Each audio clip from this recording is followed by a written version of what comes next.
अगर आप चैनल पे नए हैं तो चैनल को सब्सक्राइब करें और बेल आइकन को क्लिक कर दें। सकीना और अरमान अपनी अम्मी सलमा के साथ रहते थे। कुछ समय पहले ही सलमा के शौहर का इंतकाल हो गया, इसलिए सलमा अकेले ही कपड़े सिलने का काम करती थी और अपने बच्चों का पालन पोषण करती थी। रमजान का महीना चल रहा था। एक दिन अरमान को उसकी अम्मी आवाज लगाती है, अरमान, कहाँ है तू? अभी आया अम्मी। सुन, ये कपड़े राशिद भाईजान के यहाँ से सिलने के लिए आया था, जल्दी जाकर पहुँचा दे, उनको कहीं जाना है। ठीक है अम्मी। इतना कहकर अरमान कपड़े देने चला गया। वहाँ से वापस आकर उसने अम्मी से बोला, ये लो अम्मी, उन्होंने सिलाई के पैसे दिए हैं। अम्मी पैसे गिनने लगती है। तभी अरमान बोलता है, अम्मी ईद आ रही है, मेरे लिए भी कपड़े सिल दो ना, तभी तो मैं दोस्तों के साथ ईद मनाऊंगा। तभी सकीना भी वहाँ आ जाती है और बोलती है, नहीं अम्मी, पहले मेरे लिए सुंदर सी सलवार कमीज बना दो। नहीं, मैंने अम्मी को बोला है पहले मेरे लिए कपड़े बनेंगे। ओह, लड़ना बंद करो, मैं कहीं भागी नहीं जा रही हूँ। सब्र करो, दोनों के लिए कपड़े सिल दूंगी। पहले जो ग्राहक है उनके कपड़े सिलने दो, पैसे आएंगे तभी तो हम अच्छे से ईद मनाएंगे। चलो, इफ्तार का भी समय हो गया, ये पैसे लो और बाजार से कुछ सामान लेकर आओ। तब तक मैं और सकीना रसोई में खाने का इंतजाम करते हैं।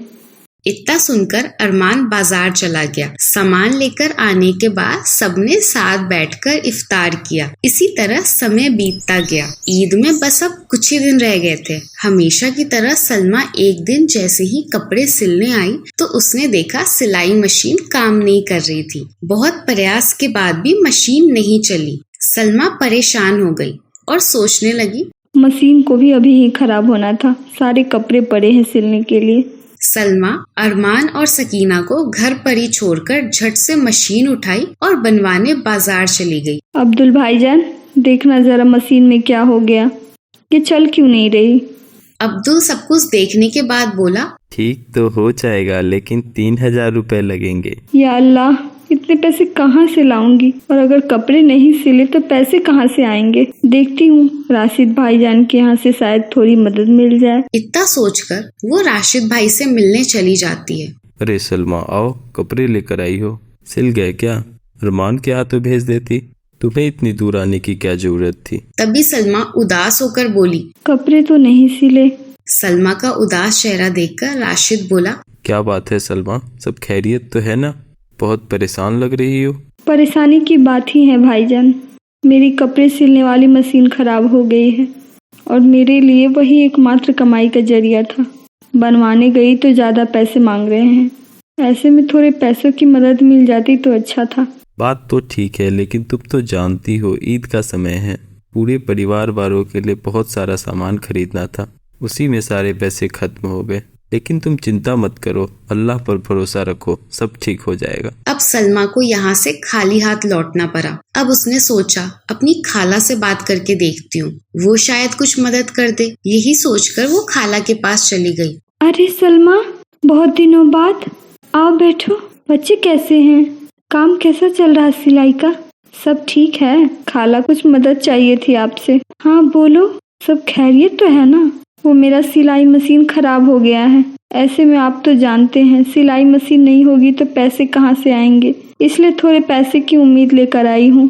मदद तो मैं करना चाहती हूँ, लेकिन घर में थोड़े पैसों की तंगी चल रही है और तुम तो जानती हो ईद भी नजदीक है तो सबको खरीदारी भी करनी है। अब कैसे करूँ तेरी मदद? पैसे होते तो जरूर कर देती। कोई बात नहीं खाला, मैं इंतजाम कर लूंगी। इतना कहकर सलमा उदास मन के साथ वहाँ से भी निकल गई। घर पहुँचते ही अरमान ने पूछा, अम्मी, मशीन बन गए?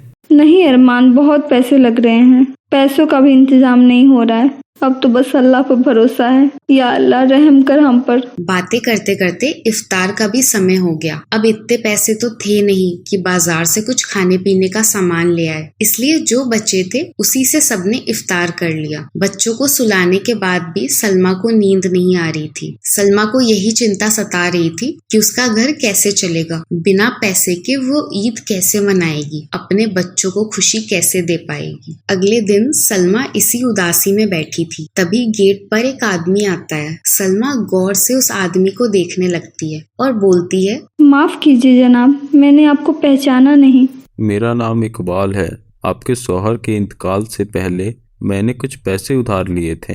जल्द से जल्द उसे लौटाना चाहता था, लेकिन किसी कारण थोड़ी देरी हो गई। मैं लौटाने आ ही रहा था, तभी रास्ते में उनके इंतकाल की खबर सुनी। मुझे बहुत बुरा लगा। बहुत समय से ये पैसा मेरे लिए बोझ बना था, जो आज मैं लौटा रहा हूँ। और पैसे देकर वो चला गया। उसके जाते ही सलमा ने अल्लाह को शुक्रिया अदा किया और सबसे पहले उन पैसों से मशीन ठीक करवा ली। उसके बाद फिर से गांव के लोगों के कपड़े सिलने लगी। अरमान और सकीना के लिए उसने मनपसंद के कपड़े सिल दिए, जिससे बच्चे भी खुश हो गए। अब ईद के दिन सभी नए नए कपड़े पहनकर नमाज पढ़ने गए, एक दूसरे को ईद की बधाई भी दी और घर में सेवैयां और मिठाइयाँ खाई और खुशी खुशी ईद मनाई। अगर आपको वीडियो अच्छा लगा तो वीडियो को लाइक करें और चैनल को सब्सक्राइब कर दें।